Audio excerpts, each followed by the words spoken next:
Hello everyone, welcome to this channel.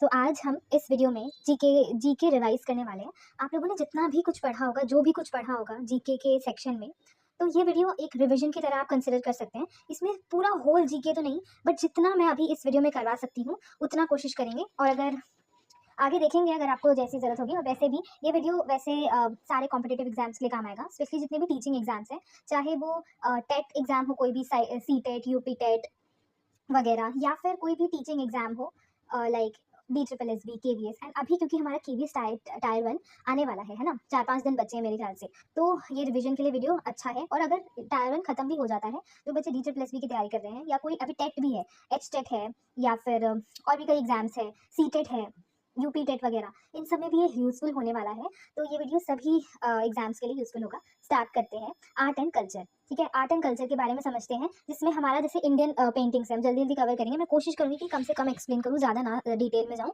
But जितना ज़रूरत लगेगा वहाँ पे एक्सप्लेन भी करूँगी प्रॉपर, जो मुझे ज़्यादा इंपॉर्टेंट लगेगा। ठीक है, तो हम शुरुआत कर रहे हैं आर्ट एंड कल्चर से। ठीक है, इंडियन पेंटिंग्स में हमारा मुराल्स आता है, मिनिएचर्स आते हैं। दो तरह के पेंटिंग्स होते हैं, मुराल एंड मिनिएचर। ठीक है, जो मुराल होता है, समझिएगा, अगर मैं मुराल की बात करूँ, ये लार्ज वर्क्स होते हैं, सॉलिड वॉल्स पे किए जाते हैं, सॉलिड वॉल स्ट्रक्चर पे किए जाते हैं। मुराल पेंटिंग में एग्जांपल आपका अजंता केव्स आ जाएगा, कैलाश टेंपल आ जाएगा, जिसको एलोरा मतलब एलोरा केव्स वाला कैलाश टेंपल, और एक ऑरिगनाली सॉरी और ये organically connected with architecture.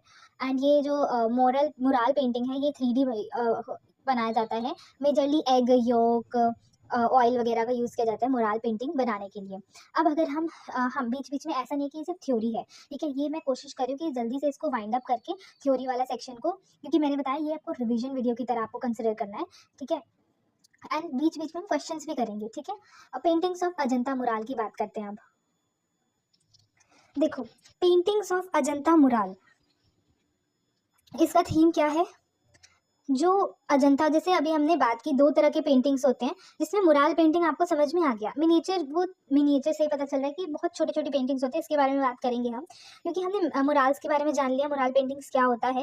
And mainly अगर मुराल पेंटिंग का एग्जाम्पल पूछ ले तो अजंता केव्स और कैलाश टेम्पल जैसे जो है आ जाएंगे, जो भी डिजाइनिंग है। अब इसी में हम अजंता मुराल की बात करते हैं, किसकी? अजंता मुराल पेंटिंग्स की बात करते हैं। तो ज्यादातर जो अजंता मुराल की थीम्स है, मतलब किस थीम पे ज्यादातर पेंटिंग्स होती हैं, वो बुद्धा की लाइफ के ऊपर होती है। Life of Buddha, the Jatakas and Avadanas, इनके ऊपर ज्यादातर जो है पेंटिंग्स बनती है। तो थीम ऑफ द पेंटिंग्स जो है बुद्ध जी से रिलेटेड, जटाकाज, अव अवादनाज, इन सब से रिलेटेड होता है। लोकेटेड कहाँ पे ज्यादातर अजंता मुराल पेंटिंग कहाँ लोकेटेड है?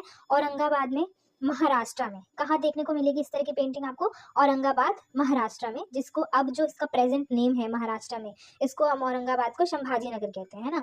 कलर्स, इसमें जो कलर्स का यूज होता है, वो जैसे हमने ऊपर देखा था, ऑर्गेनिकली बनाया जाता है, यानी कि वो organs of plant and animal से कलर्स बनाया जाता है, एंड मिनरल से भी उन कलर्स का यूज किया जाता है। अब अगर हम इंपॉर्टेंट पैटर्न्स ऑफ अजंता की बात करें, तो इसमें हमारा वकाटका किंग हरिसेना आ जाएगा। वकाटका किंग हरिसेना किससे रिलेटेड है? अजंता मुराल पेंटिंग से रिलेटेड है। ऑल्सो अगर आपको इसका PDF चाहिए तो टेलीग्राम चैनल आप ज्वाइन कर सकते हैं, और लिंक मैं दे दूंगी, या तो फिर कमेंट में आप एक बार देख लेना। अजंता केव्स की मैं बात करती हूँ। अगर अजंता केव्स, ये हमारा रॉकेट केव्स है, साहयाद्री रेंजेस। ठीक है, ये आपको यादरी रेंजेस वेस्टर्न घाट पे देखने को मिलेंगे। अब अगर हम, हाँ मैं ये बोल रही थी कि सॉरी कोई आ गया था, अजंता केव्स हमारा वेस्टर्न घाट में ज़्यादातर देखा जाएगा। एंड टोटल कितने केव्स हैं, जैसे कि मैंने बोला, ये मेनली महाराष्ट्र में है, औरंगाबाद में, जिसको अभी हम क्या बोलते हैं, संभाजी नगर बोलते हैं ना। टोटल हमारे 29 केव्स होते हैं। वैसे इन टोटल मतलब कि अजंता केव्स टोटल 29 है, उसमें से 25 विहाराज है और 4 चित्या है। ओके, जॉन स्मिथ ने इन केव्स को डिस्कवर किया था 1819 में, during his hunting campaign. And ये किस टाइम पे बिल्ड किया गया था? अजंता केव्स किस टाइम पे बिल्ड किया गया था? तो सबसे पहला हमारा वकाटका एम्पायर के दौरान।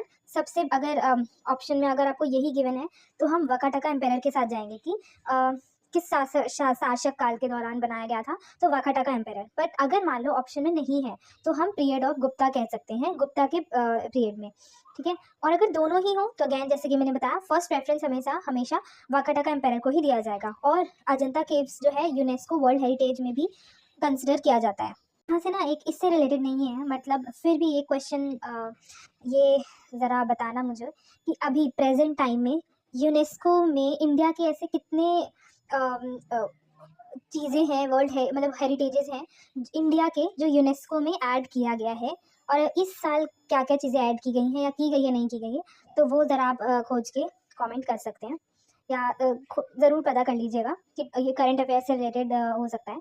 तो ये हमने अजंता केव्स की बात की, है ना, अजंता केव्स, और साथ ही साथ अजंता मुराल पेंटिंग्स की ही बात की। अब हम आते हैं एलोरा मुराल पेंटिंग्स में। ये एलोरा मुराल पेंटिंग्स जो है ये भी औरंगाबाद में, जिसको हम अभी प्रेजेंटली उस टाइम का है इसलिए औरंगाबाद लिखा गया है, लेकिन अभी हम औरंगाबाद को क्या बोलते हैं, संभाजी नगर, ठीक है। ये भी महाराष्ट्र में है, तो अजंता केव्स भी महाराष्ट्र में, मुराल चाहे अजंता केव्स या अजंता मुराल पेंटिंग्स, है ना। हाँ, तो ये महाराष्ट्र में है, कहाँ पर, औरंगाबाद ऑप्शन में है तो वो ठीक है, बट ये भी दे सकता है कि औरंगाबाद ने दे करके संभाजी नगर दे दे, तो ये ध्यान रखना है, ठीक है। अब टोटल देखो, टोटल जो मुराल एलोरा मुराल है, टोटल 34 केव्स है, जिसमें ओके 34 है, जिसमें बुद्धिस्ट, ब्राह्मणिकल और जैन केव्स मेनली होता है। हिंदू हमारा 17 केव्स है, बुद्धिज़्म हमारा 12 केव्स है बुद्धिज़्म के नाम पे या बुद्धिज़्म से रिलेटेड, जैनिज़्म के 5 केव्स है, ठीक है। टोटल केव्स 34 केव्स है किसके, एलोरा के, और अजंता केव्स कितने थे, टोटल 29 थे, ठीक है। नाउ इसमें जो है डिफरेंट अवतार्स ऑफ विष्णु भी दिखाया गया है, किसमें, एलोरा पेंटिंग्स में। अब इसी में हमारा जो एक one of the most important temple है वो है कैलाश टेम्पल। इसका हम आगे क्वेश्चन भी देखेंगे, तो ध्यान से सुनिएगा। कैलाश टेम्पल जो कि केव नंबर 16 है हमारा, केव नंबर 16 कौन सा है, कैलाश टेम्पल, एलोरा में है, ठीक है। एक कैलाश नाथ है, तो कंफ्यूज नहीं होना, ठीक है। हम अभी सिर्फ कैलाश टेम्पल की बात कर रहे हैं। ये किसके द्वारा कंस्ट्रक्ट किया गया था, राष्ट्रकूटा किंग के द्वारा, राष्ट्रकूट किंग के द्वारा। ये इंपॉर्टेंट है, देखिए यहाँ पे भी लिख रखा है, ये इंपॉर्टेंट है, राष्ट्रकूट किंग के द्वारा। क्या नाम था उनका, मतलब ये किंग रूलर मान लो उस टाइम के, राष्ट्रकूट रूलर, एंड पर्टिकुलरली कौन से राजा थे, कृष्ण वन, ठीक है। ये ध्यान रहेगा, ये इंपॉर्टेंट था, तो इसको एक बार ध्यान रखिएगा। अब आते हैं बादामी मुराल पेंटिंग। बादामी मुराल पेंटिंग कहाँ पर देख पाया जाएगा ज़्यादातर, तो बादामी से याद कर लो कि जो बादाम है, मान लो कि वो कर्नाटका में है, तो बादामी से रिलेटेड कुछ भी चीज़ें नहीं, मतलब सिर्फ पेंटिंग, बादामी को कर्नाटका से याद कर लो। बादाम, बादाम सुनते ही आपको आपके दिमाग में कर्नाटक आना चाहिए, ठीक है। तो बादामी मुराल पेंटिंग कर्नाटक में है, साउथ इंडिया, है ना। हो सकता है कर्नाटक ना दे, सिर्फ साउथ इंडिया लिख दे, या हो सकता है कि हाँ कर्नाटक स्टेट पूछ ले, तो ये दोनों चीज़ें पता होनी चाहिए। एंड ये जो बादामी मुराल पेंटिंग है, हम इसमें जो है लॉर्ड विष्णु जी के पेंटिंग से रिलेटेड ज़्यादातर होता है, इसमें हम लॉर्ड विष्णु से रिलेटेड पेंटिंग्स दिखाते हैं। और ये कौन सी डायनेस्टी के टाइम पे बनाया गया था, चालुक्य किंग डायनेस्टी के टाइम पे, ठीक है। तो जस्ट अ मिनट, या चालुक्य डायनेस्टी के टाइम पे कौन से राजा के थ्रू, मंगलेशा के थ्रू, ठीक है। तो इसमें से बादामी मुराल पेंटिंग में हमारा जो केव नंबर 4 है, इतना डिटेलिंग की जरूरत नहीं है खैर, स्पेशली पीआरटी के लिए। हाँ, तो जैसा कि मैंने बताया, वैसे स्पेसिफिकली फोकस पीआरटी के अकॉर्डिंग ही मैंने ये सब किया है। एंड हाँ, बट इन जनरल भी जीके तो जीके होता है, सभी लोगों के लिए काम आएगा, चाहे आप पीजीटी टीजीटी, सभी के लिए, स्पेशली उन लोगों के लिए जो शुरुआत से शुरू कर रहे हैं, तो उनके बेस तो पहले क्लियर होना ही चाहिए, राइट। तो ये हेल्पफुल तो सबके लिए है ही, जैसे कि मैंने पहले भी बताया था। तो ये बादामी मुराल पेंटिंग्स लॉर्ड विष्णु जी से रिलेटेड है, इसको हम विष्णु केव बोलते हैं, जो उसमें से केव नंबर 4 है वो विष्णु केव है। एंड बादामी मुराल पेंटिंग को हम पहले वतापी पेंटिंग भी बोलते थे। अब हम बादामी केव्स की बात करते हैं। बादामी केव्स में हिंदू और जैन टेम्पल्स देखा जाता है, एंड ये किसको डेडिकेटेड है, dedicated to lord Shiva and lord Vishnu ji. And ये भी world heritage site of UNESCO में कंसिडर किया जाता है, क्या, बादामी केव्स। एक और चीज़ जो हमने पढ़ी थी जो वर्ल्ड हेरिटेज साइट में इंक्लूडेड है, वो कौन सा था, अजंता केव्स, राइट, अजंता ही था ना, हाँ अजंता केव्स, ओके। अब आ जाते हैं, तो अभी हमने पढ़ लिया मुराल पेंटिंग्स इंपॉर्टेंट था, इसलिए हम इसी यही करेंगे मुराल पेंटिंग से पहले। अजंता मुराल पेंटिंग या अजंता केव्स, एलोरा केव्स पढ़ लिया, बादामी केव्स पढ़ लिया, ठीक है। अब आते हैं murals painting under Pallava, Pandava and Cholas, ठीक है। अब आते हैं, ये भी इम्पॉर्टेंट पॉइंट है, जो मतलब ज़्यादातर पीवाईक्यूज में ये आया है कि ये जो कांचीपुरम टेम्पल पेंटिंग है, जिसको हम कैलाशनाथ टेम्पल कहते हैं, ठीक है। तो ये कैलाशनाथ टेम्पल कहाँ है, कांचीपुरम में। एंड ये कहाँ है, ये बता दो, तमिलनाडु में कांचीपुरम, है ना। तो ये जो कांचीपुरम टेम्पल पेंटिंग है, ये पल्लवा किंग के दौरान बनाया गया था। एंड कांचीपुरम टेम्पल पेंटिंग का ही one of the example Kailasanatha temple है। ध्यान से इस बात को नोटिस कीजिएगा कि जो कैलाश टेम्पल है वो अलग है, लॉर्ड शिव जी का जो कैलाश टेम्पल है वो रिलेटेड है किससे, वो रिलेटेड था एलोरा पेंटिंग से, जहाँ तक हमने अभी पढ़ा था। हाँ, वो एलोरा पेंटिंग से रिलेटेड था। वो भी कौन सा, किस तरह का पेंटिंग है? Mural painting. ठीक है, तो ये बात ध्यान रखनी है। ठीक है, तो ओके। सो अब ये जो कांचीपुरम टेम्पल पेंटिंग है, इसका वन ऑफ द एग्जाम्पल है हमारा कैलाशनाथ टेम्पल। ये किस रूलर के दौरान, किस किंग के दौरान बनाया गया था? पल्लवा किंग के दौरान। ठीक है, कहाँ पर? ये कहाँ पर है? तमिलनाडु में।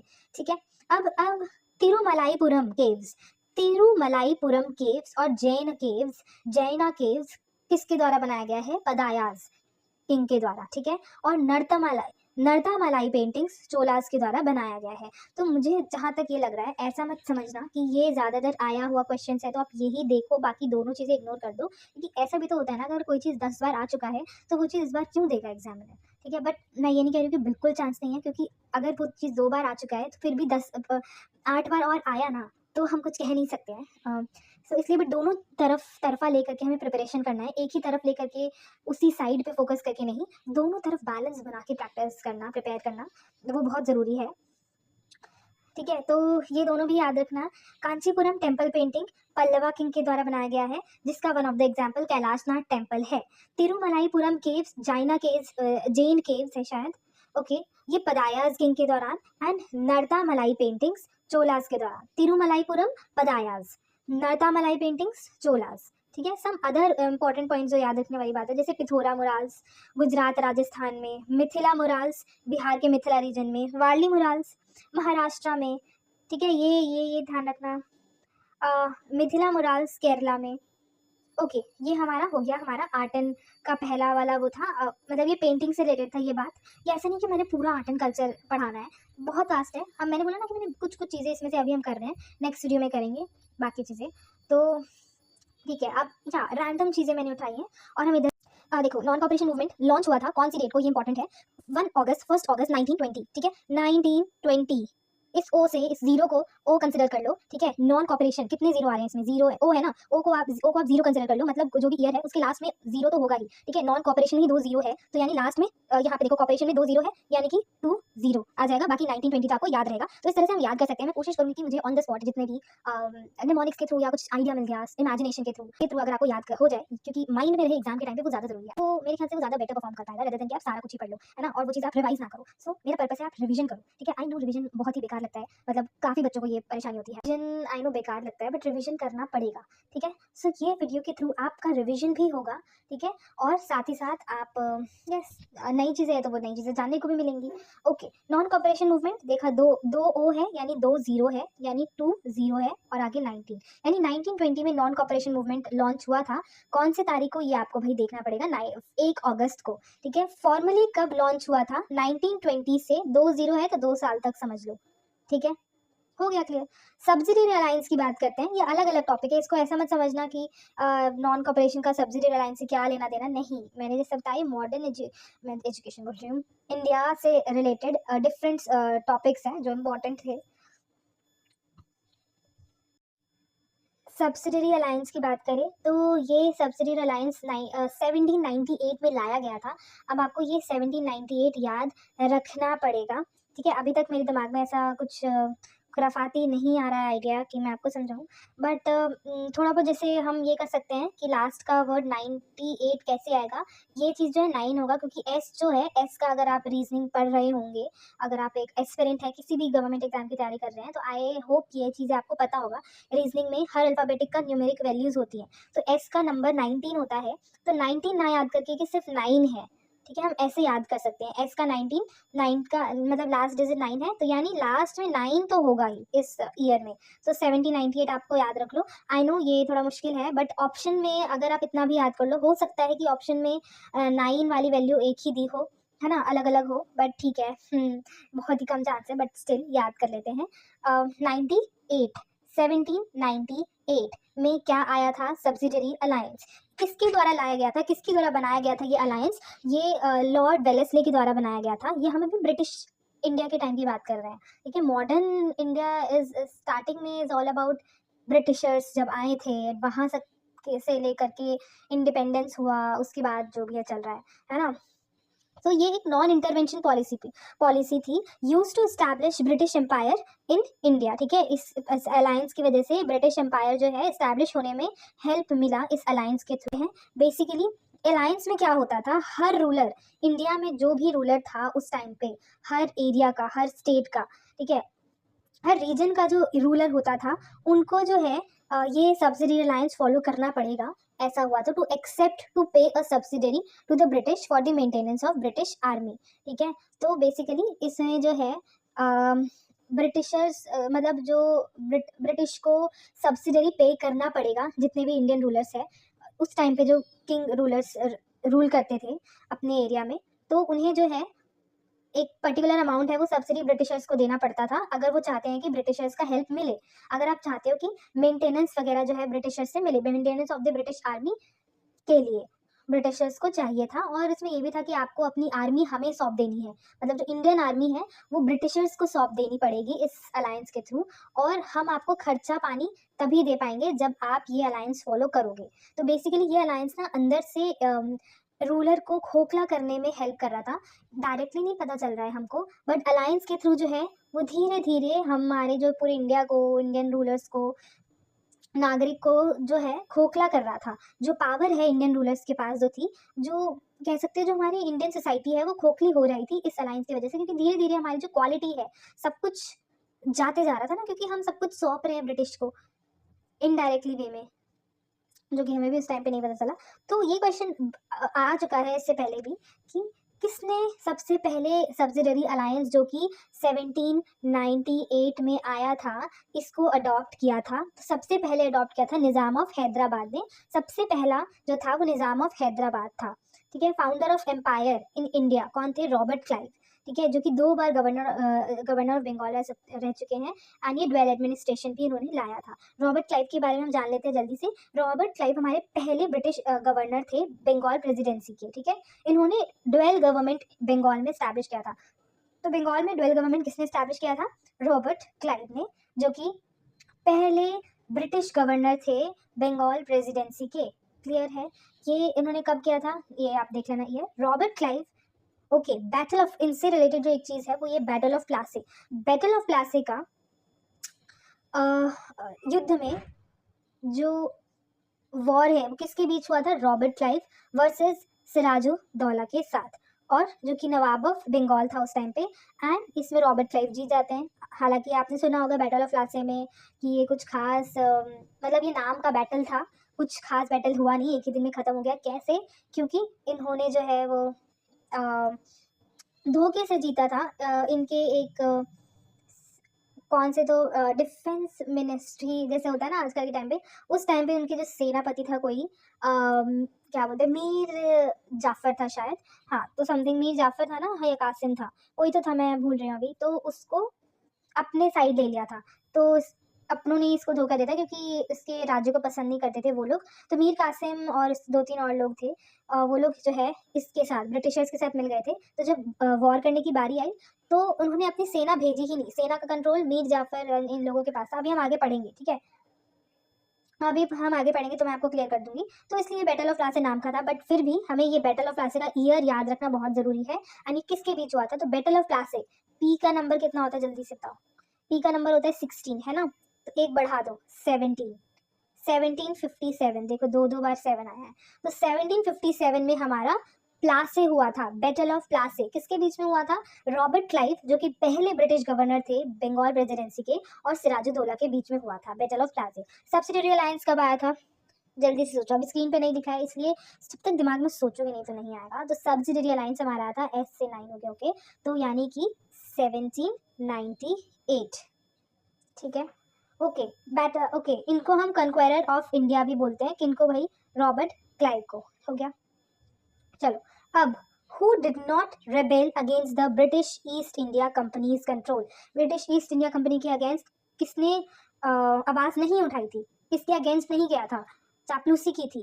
ठीक है, वो बोलते हैं ना तलवार चाटना, मुहावरा है या फिर हिंदी में, तो ये आपको मैं ओवरऑल करा रही हूँ। निज़ाम ऑफ हैदराबाद, है ना? हमने पढ़ा था ना कि सबसे पहले निज़ाम ऑफ हैदराबाद ने ही सब्सिडी अलायंस वाला जो है अडॉप्ट किया था, वो बस तलवे चाट रहा था। क्विट इंडिया मूवमेंट की बात करें, क्विट इंडिया मूवमेंट जो है वो किसके रिस्पॉन्स में लॉन्च किया गया था? क्रिप्स प्रपोजल के रिस्पॉन्स में। क्विट इंडिया मूवमेंट कब आया था? 1942 में, ठीक है, 1942 में क्विट इंडिया मूवमेंट आया था। एंड उस टाइम पे जब क्विट इंडिया मूवमेंट चल रहा था, उस टाइम पे जो वायसराय थे वो कौन थे? लिनलिथ गो। कौन थे? लिनलिथ गो। क्रिप्स प्रपोजल में क्या था कि उन्होंने प्रॉमिस किया था कि वो डोमिनियन स्टेटस इंडिया को देंगे आफ्टर सेकेंड वर्ल्ड वॉर, ठीक। तो इंडिया काफ़ी टाइम से डिमांड कर रहा था कि हमें अपना देश चाहिए, हमें अपना कॉन्स्टिट्यूशन चाहिए, ये वो। तो उसमें क्रिप्स प्रपोजल क्या आता था कि यार हमारा वर्ल्ड वॉर 2 खत्म होने दो, उसके बाद हम आपको जो है इंडिया को जो है हम डोमिनियन स्टेटस प्रोवाइड कर देंगे, इसका प्रॉमिस था। लेकिन गांधी जी ने अंदर अदर कांग्रेस लीडर ने अपोज किया था इस प्रपोजल को, है ना, कि भाई वर्ल्ड वॉर कब खत्म हो ना हो हमें थोड़ी पता है कब खत्म होगा, है ना, तो ये ऐसी प्रोमिस नहीं चाहिए हमें। तो इंडिया में तो हाँ, क्रिप्स प्रपोजल के अगेंस्ट हमारा क्विट इंडिया मूवमेंट शुरू हुआ था। इंडिया में जो पहले गवर्नर जनरल थे ईस्ट इंडिया कंपनी के, तो देखो governor general of East India Company है, और यहाँ पर हमने बात किया था first British governor of Bengal presidency, तो इसमें कंफ्यूज मत होना। बंगाल प्रेसिडेंसी का पहले ब्रिटिश गवर्नर थे हमारे रॉबर्ट क्लाइव, लेकिन तब ईस्ट इंडिया कंपनी नहीं बनी थी। जब ईस्ट इंडिया कंपनी बनी थी तब पहली बार जो ईस्ट इंडिया कंपनी के पहले गवर्नर जनरल थे, वो शायद से गवर्नर ऑफ बंगाल प्रेसिडेंसी थे, है ना, तो वो थे। तो ईस्ट इंडिया कंपनी के पहले गवर्नर जनरल इंडिया में लॉर्ड वारन हेस्टिंग थे, and for the longest time ये रहे थे, और ये गवर्नर जनरल बंगाल के भी रह चुके हैं। एंड देखो फिर जब एक रेगुलेटिंग एक्ट आया था 1773 में, तो जो गवर्नर का पोस्ट है वो किस में कन्वर्ट कर दिया गया? गवर्नर जनरल ऑफ बंगाल में कन्वर्ट कर दिया गया, ठीक है, क्योंकि सबसे पहले उन्होंने जो कंक्वायर है, कब्जा, वो बंगाल का ही तो किया था ना। अच्छा, एक और बात कि जो बैटल ऑफ प्लाजे है वो कहाँ हुआ था एग्जैक्टली? बैटल ऑफ प्लाजे जो है कहाँ हुआ था, ज़रा ये आप कमेंट में बताइएगा। अब वारन हेस्टिंग ने ये ड्वेल एडमिनिस्ट्रेशन, जो कि अभी हमने पढ़ा था रॉबर्ट क्लाइव के द्वारा गिवन था, ये ड्वेल एडमिनिस्ट्रेशन को डिस्ट्रॉय कर दिया था हेस्टिंग ने, ठीक है, और एक रेगुलेटिंग एक्ट पास किया था जिसके तहत गवर्नर की पोस्ट को कन्वर्ट कर दिया गया गवर्नर जनरल ऑफ बंगाल में, क्योंकि ये रॉबर्ट क्लाइव गवर्नर थे ना, हाँ, गवर्नर जनरल में कन्वर्ट हो गया। और ओके, अब ये भी इम्पॉर्टेंट है कि भगवत गीता को इंग्लिश में किसने ट्रांसलेट किया था? चार्ल्स विल्किंस ने। जो ड्वेल सिस्टम है गवर्नेंस का बंगाल में, किसके द्वारा इन्फोर्स किया गया था? अभी हमने बात की थी रॉबर्ट क्लाइव के थ्रू, मतलब रॉबर्ट क्लाइव ने। टीपू सुल्तान के टाइम में कैपिटल क्या था? टीपू सुल्तान का कैपिटल क्या था? तो श्रीरंगम, जिसको हम श्रीरंगपत्तनम भी बोलते हैं, ठीक है, ये हो गया। ओके, अब ये आ जाते हैं हम यहाँ पे, तो ये सारे ना इम्पोर्टेंट क्वेश्चंस ही है, कुछ कुछ PYQs भी है। तो हाँ, तो वो मीर जाफर था, उसकी जो बात करते हैं ना जिसने धोखा दिया था, वो मीर जाफर को अपनी तरफ कर लिया था। अब हमें मैच द फॉलोइंग करना है, तो वैसा क्वेश्चन था। तो बैटल ऑफ बक्सर 1764 में, बैटल ऑफ प्लासी कब हुआ था जल्दी बताओ? 1757 में, ठीक है, किसके बीच हुआ था? You all know, battle of Buxar हुआ था हमारा 1764 में, ठीक है। बैटल ऑफ बक्सर का हुआ था 1764 में। ओके, 4 कैसे याद रखोगे? देखो एक्स, बक्सर है, बक्सर में जो एक्स होता है इसका नंबर होता है 24 ना, तो उससे आप 4 याद रख लो, हो जाएगा याद, हो जाएगा, ठीक है। बक्सर 1764 में। तो बैटल ऑफ बक्सर जो है किसके बीच था? हेक्टर मुनरो के बीच और इन तीनों के बीच, इन तीनों ने मिलके, मीर कासिम, सिराजुद्दौला, सॉरी ये कोई दूसरा है, Shah Alam second. Anglo Nepal war, lord Cornwallis. Fourth Anglo Mysore war, lord Wellesley versus Tipu Sultan के बीच में। Third Anglo Maratha war, lord Hasting versus Peshwa plus Bajirao second. जो हिंदू विडो रीमैरिज एक्ट है, रीमैरिज एक्ट है 1856, ये किसके द्वारा बनाया गया था? लॉर्ड डलहौजी के द्वारा बनाया गया था, हिंदू विडोज रीमैरिज एक्ट, लेकिन पास किया गया था लॉर्ड कैनिंग के द्वारा। सिविल सर्विस के फादर कौन थे इंडिया में? Father of civil service in India हम चार्ल्स कॉर्नवालिस को ही बोलते हैं। कॉर्नवालिस अभी हमने देखा कि कौन सी लड़ाई से रिलेटेड है? एंग्लो नेपाल वॉर से रिलेटेड है कॉर्नवालिस, ठीक है। चलो हाँ, तो father of civil service in India हम चार्ल्स जो भी है चार्ल्स कॉर्नवालिस को बोलते हैं। एंड बट इसका जो फाउंडेशन है सिविल सर्विसेज का वो वैरन हेस्टन के द्वारा किया था, बट कॉर्नवालिस के द्वारा रिफॉर्म मॉडर्नाइज रेशनलाइज किया गया था कॉर्नवालिस के द्वारा। अब आते हैं, अब देखो ये हमारा पूरा मॉडर्न हिस्ट्री का मैंने ट्राई किया है कि इसको मैंने शॉर्ट में एक सीक्वेंस में लिखने की कोशिश की है कि पहले शुरुआत हुई कहाँ थी, कहाँ से थी, फिर क्या क्या चीज़ें आई, ठीक है।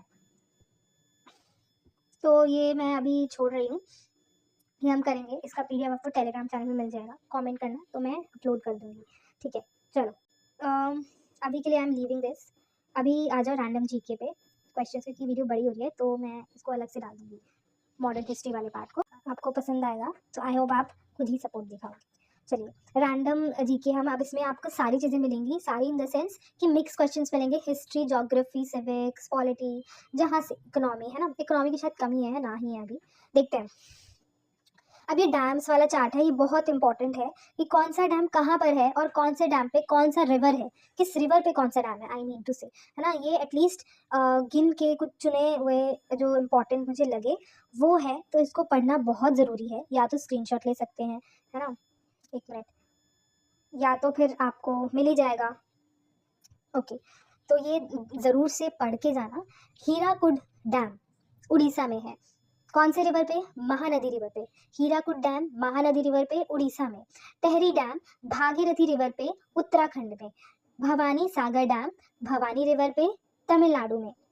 रिहांड डैम रिहांड रिवर पे कहाँ पर है, ये यूपी में है। इंदिरा सागर डैम नर्मदा रिवर पर है, कहाँ, मध्य प्रदेश एमपी में। सरदार सरोवर डैम ये आपका नर्मदा रिवर पे गुजरात में। भाखरा नंगल हिमाचल प्रदेश सतलुज रिवर पर। नागार्जुन सागर डैम हमारा तेलंगाना में है, कृष्णा रिवर पे। तुंगभद्रा डैम तुंगभद्रा रिवर पे कर्नाटका। बन सागर डैम सोन रिवर पर और ये एमपी में, ठीक है। ओके, अब ना अब जैसे बन सागर है तो बन्नी, बन से बन्नी बना सकते हो निकनेम। अभी मैं ओके कल नहीं, अभी अपलोड नहीं किया है, बट मुहावरे वगैरह का वीडियो बना रही थी तो उसमें एक मतलब मैंने निकनेम से के थ्रू याद कराया था, बड़ा इंटरेस्टिंग है। सो अगर आप चाहोगे, मैंने मतलब वो दूसरे जगह पढ़ाया था, सो इफ़ यू वांट मैं यहाँ पे भी अपलोड कर दूँगी अगर आपको अच्छा लग रहा है मेरा पढ़ाया हो। ओके, तो जैसे बन बन सागर है, बन सागर से बन्नी याद करो, ठीक है। बन सागर से बन्नी बेटा, बन्नी पुत्र यानी सन, ठीक है। यानी कि जो बन सागर डैम है अपना सोन रिवर पे है, SON, सोन होता है, बट याद करने के लिए सन बोल दोगे तो क्या दिक्कत है, मन में ही तो बोलना है ना, बेइज्जती ना होगी तुम्हारी, टेंशन ना लो। बन सागर डैम बन्नी पुत्र यानी सोन, ठीक है। सोन रिवर कहाँ पर है, एमपी में, ठीक है। कहाँ पर, एमपी में। तुंगभद्रा तो पता है, तुंगभद्रा रिवर में कहाँ पर, कर्नाटका में। नागार्जुन तेलंगाना में। कौन सा रिवर, कृष्णा रिवर। यहाँ पे आप देख लो ना, नागा अर्जुन, अर्जुन का लेना देना, अर्जुन का रिलेशन कहीं ना कहीं महाभारत में कृष्ण जी के साथ है ना, कहीं ना कहीं, क्या मतलब है ही डेफिनेटली।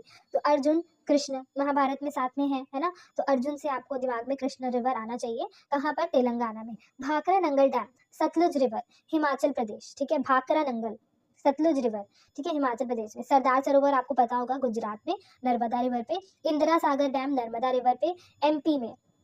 रिहांड हमारा यूपी में है, रिहांड रिवर। भवानी सागर डैम भवानी रिवर पे, तमिलनाडु। टहरी डैम भागीरथी उत्तराखंड, भागीरथी उत्तराखंड, तुम भाग रहे हो पहाड़ियों में उत्तराखंड में, ठीक है। तो कहाँ पर, टेहरी डैम में भाग रहे हो। टहड़ी मैड़ी वो मीम नहीं है, टहरे मैड़े खा लो गाइस, टहरी डैम भागीरथी उत्तराखंड, ठीक है। हीराकुड डैम महानदी उड़ीसा। ओके, हम इसको एक बार फिर से एक बार पढ़ लेना, ठीक है। हीराकुड डैम महानदी कहाँ पर है, हीराकुड उड़ीसा में। टहरी टैडी मैडी कहाँ भाग रहे हो, पहाड़ियों में। पहाड़ियों से क्या याद आ रहा है, हिमाचल नहीं याद करना है भाई, यही तो दिक्कत है, पहाड़ियों से आपको उत्तराखंड ही याद करना पड़ेगा। भवानी सागर भवानी में, कहाँ पर है भवानी, भवानी तमिलनाडु में। रिहांड रिहांड रिवर पे यूपी में। इंदिरा सागर कहाँ, नर्मदा में, कहाँ पर, एमपी में, ठीक है। सरदार सरोवर नर्मदा में, गुजरात रिवर। भाखरा नंगल अपना हिमाचल प्रदेश में। नागार्जुन से तो आपको बहुत आसानी से याद हो गया होगा, कृष्ण रिवर दैट जो कि तेलंगाना में। तुंगभद्रा कर्नाटका में। और भंसागर अपना बन्नीपुत्र किधर को है, सोन रिवर पर है। कहाँ पर है, एमपी में है। याद रहेगा, बन्नीपुत्र से एमपी तो याद ही रहना चाहिए। ओके, अब हम ये कुछ मुगल सक्सेसर्स है, कुछ so funny list of Mughal Ampere's. देखो, ये याद करने का तरीका है, ये मेरा खुद का ट्रिक नहीं है, मैंने भी किसी टीचर से सीखा है, सो मैं दूसरों का क्रेडिट नहीं लेना चाहूँगी। लिस्ट ऑफ मुगल एम्पेयर्स आपको देखना है। तो ये आपको याद करना है, ये सीक्वेंस है, पहले बाबर, फिर हुमायूं, फिर अकबर, जहांगीर, शाहजहां, फिर औरंगजेब। फिर हमने जैसे ओके, मॉडर्न इंडिया में हम पढ़ेंगे स्टार्टिंग में, मतलब बीच में कहीं ये आपने पढ़ा होगा। तो औरंगजेब की डेथ के बाद से ही हमारा जो है मॉडर्न इंडिया की शुरुआत होने लगी थी। कि उसमें क्या था कि औरंगजेब की डेथ के बाद कई सब रूलर्स अपने अकॉर्डिंग करने लग गए थे, राजा ही मर गया तो जो मंत्री वगैरह सब अपने हिसाब से चलने लग गए थे, तो उनका जो बॉन्ड है ना साथ में मुगल का, मुगल एम्पायर जो है वो बहुत वीक पड़ गया था, जिसका फायदा फिर ब्रिटिश ने उठाया था। वहां से फिर शुरुआत हुई थी ब्रिटिशर्स की, है ना। तो ये औरंगजेब लास्ट है, इससे याद रहेगा। वैसे ट्रिक ये है, भारत जीतेगा साउथ अफ्रीका के खिलाफ, ठीक है। भारत जीतेगा साउथ अफ्रीका के खिलाफ, ये ट्रिक है। BHA से 3 चीजें हैं, B से बाबर, H से हुमायूं, A से अकबर, अखबार नहीं अकबर। फिर J से हमारा जहांगीर हो जाएगा, जहांगीर। S से हमारा शाहजहां हो जाएगा। और A से हमारा औरंगजेब हो जाएगा, ठीक है। सो भारत जीतेगा साउथ अफ्रीका के खिलाफ, भारत जीतेगा साउथ अफ्रीका के खिलाफ, भारत जीतेगा साउथ अफ्रीका के खिलाफ, साथ साथ बोलना है, भारत जीतेगा साउथ अफ्रीका के खिलाफ। तो BHA से, B से बाबर, H से हुमायूं, A से अकबर, J से हमारा जहांगीर, S से हमारा शाहजहां, A से हमारा औरंगजेब। और जो मैंने अभी आपको कहानी बताई, तो मॉडर्न हिस्ट्री की शुरुआत हमारे इनके जाने के बाद से जो है मुगल एम्पायर वीक पड़ने लगता है, तो यानी कि औरंगजेब हमारे लास्ट है। वैसे भी अफ्रीका ए हमारा लास्ट में आ रहा है, औरंगजेब। ओके, अब ये भी एक इम्पॉर्टेंट है, लेयर्स ऑफ एटमॉस्फेयर ज्योग्राफी का, ठीक है। ये रिविजन की जरूरत है, ये आपने काफी बार पढ़ा होगा, और नहीं भी पढ़ा तो कोई दिक्कत वाली बात नहीं है, ये आपका रिविजन है, तो बार बार देखोगे तो याद रहेगा। अर्थ है, अर्थ के ऊपर हमारे सबसे पहले आता है ट्रोपोस्फेयर, फिर स्ट्रेटोस्फेयर, फिर मेसोस्फेयर, थर्मोस्फेयर, फिर जाके हमारा एक्सोस्फेयर, ठीक है। इसमें कहीं मैंने पढ़ा था TSMTE, सॉरी TSMTE, ओके। हाँ, ये इससे तो मुझे कुछ सेंस नहीं याद आ रहा है, बट इससे मुझे अपना तरीका याद आ गया कि मैंने कैसे याद किया था। Thank you so much. अगर आप जेनजी हो या जेनजी का स्टाइल आपने देखा होगा, TYSM लिखते हैं हम, है ना, व्हाट्सएप लैंग्वेज में थैंक यू सो मच को। सो हम ऐसे इसको याद करते हैं, वाई आप हटा के थैंक यू एक ही में ले लो, टी, thank you so much, TSM, बाकी आप TE याद कर लेना,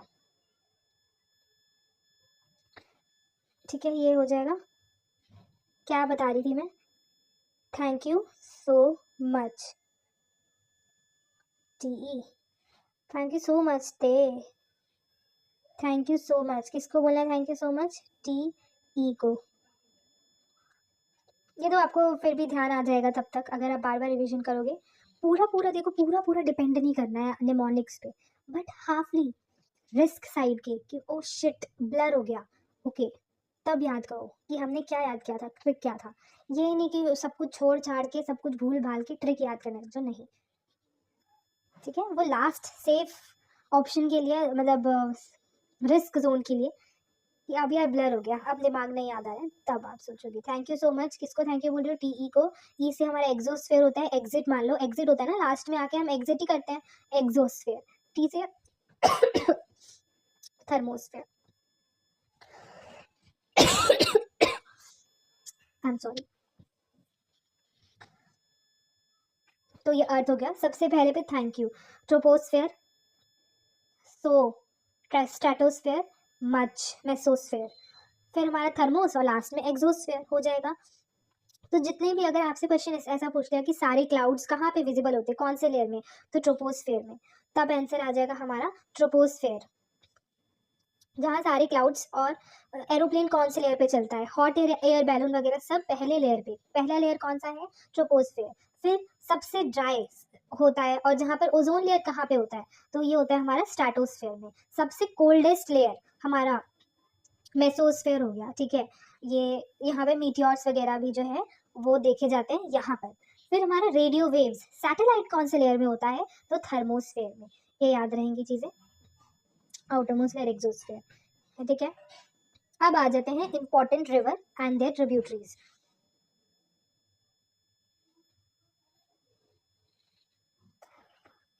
ठीक है, जैसे उनके ट्रिब्यूटरीज है ना, सहायक नदियाँ बोलते हैं, है ना।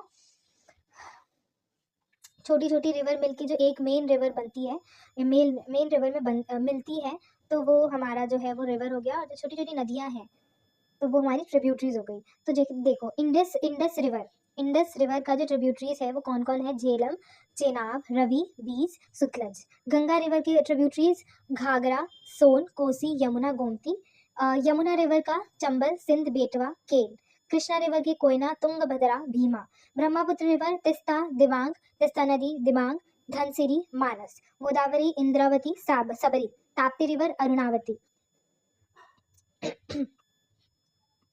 फिर एक ये क्वेश्चन था कि बद्रीनाथ में जैसे कौन सा है, बद्रीनाथ में हमारा जो है अलकनंदा रिवर बद्रीनाथ से आता है, भागीरथी गंगोत्री से आता है। तो जब अलकनंदा और भागीरथी कहाँ पर मिलते हैं, ये सवाल आ गया। तो अलग सोचो, इतना डीप आ सकता है। अलकनंदा और भागीरथी दोनों जो है कहाँ पर मिलते हैं, देवप्रयाग में मिलते हैं। अगर आप गए होंगे तो ये जगह का नाम सुना होगा, उस जगह देवप्रयाग, ठीक है। बद्रीनाथ, गंगोत्री, बद्रीनाथ से अलकनंदा निकलता है, गंगोत्री से भागीरथी रिवर, ये दोनों कहाँ पे आपस में मिलते हैं, देवप्रयाग में। और फिर ये दोनों जो है मिल करके गंगा में मर्ज हो जाते हैं। क्लियर हो गया। गंगा रिवर के क्या क्या ट्रिब्यूटरीज है, घाघरा रिवर, सोन, कोसी, यमुना, गोमती। यमुना रिवर की ट्रिब्यूटरीज है चंबल, सिंध, बेटवा, के। तो इसका भी स्क्रीनशॉट ले लेना। Largest state of India on the basis of area, area के बेसिस पे लार्जेस्ट स्टेट कौन सा है, राजस्थान। सेकंड नंबर पे एमपी, थर्ड नंबर पे महाराष्ट्र, ठीक है, याद रहेगा। पहले नंबर पे मैं एरिया वाइज बोल रही हूँ, ठीक है। एरिया वाइज अगर मैं बोलूँ तो राजस्थान, दूसरे नंबर पे मध्य प्रदेश एंड महाराष्ट्र। यूपी में कंफ्यूज मत हो जाना, क्योंकि यूपी हमारा बाय पॉपुलेशन लार्जेस्ट स्टेट है। और एरिया वाइज अभी हम बात करते हैं तो लार्जेस्ट स्टेट हमारा राजस्थान है, और smallest state area wise Goa है। Largest state by population UP है, smallest state by population Sikkim है। बिगेस्ट डिस्ट्रिक्ट कौन सा है एरिया वाइज, कच्छ, गुजरात का। ओके, ड्राफ्टिंग कमेटी, यही पॉलिटी का मैंने proper constitution, introduction to constitution के बारे में डिटेल में बताया है। उसमें कई इंपॉर्टेंट पॉइंट्स हैं जो एग्जाम पॉइंट ऑफ व्यू से इंपॉर्टेंट है, तो वो एक बार जरूर देख लेना। ड्राफ्टिंग कमेटी में 7 मेंबर्स होते हैं, और ये कब बनाया गया था, 1947, 29 अगस्त 1947। फादर ऑफ हिस्ट्री किसको बोला जाता है, हेरोडोटस को बोला जाता है। और फादर ऑफ ज्योग्राफी इराटोस्थेनेस। साइक्लोन, जैसे साइक्लोन इंडियन ओशन में, इंडिया जो है, इंडिया में हम साइक्लोन बोलते हैं। यही साइक्लोन का अलग अलग नाम है डिफरेंट कंट्रीज में, तो ये भी ज़रूरी है। जैसे हरिकेन्स हो गया, हरिकेन्स यूएसए में बोला जाता है, यानी कि north Atlantic, Caribbean island, eastern and central north Pacific area में, पैसिफिक ओशन में, यहाँ पे आपका यूएसए मेजरली आ सकता है, तो वहाँ पर हरिकेन्स बोला जाता है। टाइफून, ये हमारे चाइना सी में होता है, मतलब चाइना में टाइफून बोला जाता है। हम इंडिया में जो हम इसको साइक्लोन बोलते हैं, यानी वेस्टर्न नॉर्थर्न पैसिफिक में। जो हमारा विली विली है ये और नॉर्थ वेस्ट ऑस्ट्रेलिया में देखा जाता है। टोर्नाडोज कोस्टल यूएसए में, और बगुइस फिलीपींस में। मौर्य डायनेस्टी की बात करें तो फाउंडर ऑफ मौर्य डायनेस्टी कौन है, तो हमारा फाउंडर ऑफ मौर्य डायनेस्टी है चंद्रगुप्त मौर्य। एक और बात ध्यान रखने वाली बात है, इसमें 1 2 ये सब कुछ भी लगाने की जरूरत नहीं है। ऑप्शन में 1 भी गिवन रहेगा, बट इसका आंसर ये नहीं होगा, सिर्फ चंद्रगुप्त मौर्य। और ये हमारे मौर्य डायनेस्टी के पहले राजा भी थे। अगर मान लो क्रॉनिकल ऑर्डर पूछ लिया मौर्यन एम्पायर के रूलर्स का, तो सबसे पहले नंबर पे चंद्रगुप्त मौर्य आ जाएंगे, है ना, चंद्रगुप्त मौर्य आ जाएंगे, ठीक है। फिर उनके बेटे बिंदुसारा आ जाएंगे, ठीक है। फिर उनके भी बेटे कौन? अशोका। ठीक है, और भी है, ऐसा नहीं है कि 3 ही है, बट ये मेन था तो इतना ही है। बट मतलब इतना नहीं है, और भी है, ऐसा नहीं कि यही है, बट एक सीक्वेंस में अगर आपको स्टार्टिंग के 3 हो तो पता होना चाहिए। चंद्रगुप्त मौर्य, उसके बाद बिंदुसारा, उसके बाद अशोका। चंद्रगुप्त मौर्य जैनिज्म में मानने लगे थे, बिंदुसारा आजीविका, अशोका ने बुद्धिज्म अडॉप्ट कर लिया था लास्ट तक आते आते। कौन सा स्टेट जो है 7 सिस्टर्स में इंक्लूड नहीं होता है? तो इसमें ये मुझे एक इंपॉर्टेंट इन्फॉर्मेशन लगा कि काफ़ी बच्चे नहीं जानते होंगे इसके बारे में। 7 सिस्टर्स होते हैं ना, हम सिक्किम को भी उसी में कंसिडर कर लेते हैं, बट एक्चुअली में सिक्किम 7 सिस्टर्स में नहीं आता है। ठीक है, सिक्किम को हम थंब स्टेट बोलते हैं। ओके, ये देखो, ये क्वेश्चन आ गया कैलाशनाथ टेम्पल के बारे में। कैलाशनाथ टेम्पल जो है, शिव टेम्पल जिसको मैं बात कर रही हूँ, तो ये हमारा कांचीपुरम तमिलनाडु में है। एंड कांचीपुरम किसका कैपिटल था? पल्लवा डायनेस्टी, पल्लवा रूलर के टाइम पर कैपिटल था कांचीपुरम, एंड तमिलनाडु में है। एंड इसमें इनर वॉल्स पे पेंटिंग्स देखी जा सकती है। और ये किसके द्वारा बनाया गया था? ये एक इम्पॉर्टेंट क्वेश्चन है कि किसके द्वारा बनाया गया था। तो ये नरसिम्हा वर्मन सेकंड के द्वारा बनाया गया था। फिर कैलाश टेम्पल, वो कैलाशनाथ था। और अब हम कैलाश टेम्पल की बात करें, जैसा कि मैंने बताया था कि एलोरा केव्स में आता है, एलोरा के अंदर आएगा, जो कि महाराष्ट्र में है। कौन सी जगह पे है? संभाजी नगर। उस टाइम पे हम इसको क्या बोलते थे? ओके, क्या बोलते थे बताइएगा। कैलाश टेम्पल जो है वो कृष्णा वन के द्वारा बनाया गया था, राष्ट्रकूट रूलर के दौरान। अजंता केव्स, वाकाटाका डायनेस्टी, याद आ रहा है? ठीक है, इसका जो है ना आर्ट एंड कल्चर वाला में स्पेशली जो पेंटिंग्स वाला है, तो इसका प्रॉपर पीडीएफ आपको मिल जाएगा टेलीग्राम चैनल पे। ओके, ये तो हमारा वह यूनिट 1 का है जो हमने कर रखा है अलग से प्रॉपर चैप्टर में, तो पर इसका पीडीएफ मैंने डाल दिया था, तो ये आप देख लेना। तो इस वीडियो में इतना ही। अगर आपको अच्छा लगा तो चैनल को लाइक करना, वीडियो को लाइक करना। मैं थक गई हूँ, इसलिए मुझे नहीं पता चल रहा कि मुझे क्या बोलना चाहिए। बाकी अगर आपको अच्छा लगा तो यार लाइक करना और अपने कमेंट शेयर जरूर करना। And all the best for exam, चाहे वो केवीएस टायर 1 हो या फिर आप अगर आगे दूसरे एग्जाम्स के लिए प्रिपेयर कर रहे हो या फिर सीटेट वगैरह हो। ठीक है, ओके, ये मुझे ना इंपॉर्टेंट क्वेश्चन दिख गया, तो आई थिंक मैं मिस नहीं करना चाहती हूँ। फंडामेंटल राइट हमने कहाँ से लिया था? पॉलिटी का क्वेश्चन है, जल्दी से 2 मिनट में, 1 मिनट में। फंडामेंटल राइट्स हमने यूएसए से लिया था। कंफ्यूजन यहाँ होती है कि हमसे पूछ लिया जाए फंडामेंटल राइट्स और फिर हमसे पूछ लिया जाए फंडामेंटल ड्यूटीज, हम यहाँ पे कंफ्यूज हो जाते हैं। तो ये आपको ध्यान में रखना है कि कौन चीजें कहाँ पर आएंगी। ठीक है, राइट्स एंड ड्यूटीज वाला आपको थोड़ा सा ध्यान देना पड़ेगा। तो जो राइट्स है, मैं इसका कुछ सोचूंगी अगर मुझे ध्यान आया तो, ट्रिक, जिससे कि आप कंफ्यूज ना हो। वैसे अभी के लिए इतना ध्यान रख लो। फंडामेंटल राइट्स यूएसए से हमने अडॉप्ट किया है, DPSP, directive principle of state policy, Ireland से हमने अडॉप्ट किया है। Suspension of fundamental rights during emergency हमने जर्मनी से ये आइडिया अडॉप्ट किया है। पार्लियामेंट्री सिस्टम हमने ब्रिटिश यूके से अडॉप्ट किया है। जुडिशियल सिस्टम रिव्यू वाला यूएसए से किया है। फंडामेंटल ड्यूटीज रशिया से किया है। तो एक बार आप 2 बार लिख लोगे ना तो आपको याद हो जाएगा। बाकी bye, all the best. Time कम है तो टाइम वेस्ट नहीं करते हैं। वीडियो को लाइक कर देना एंड कॉमेंट करके ज़रूर बताना।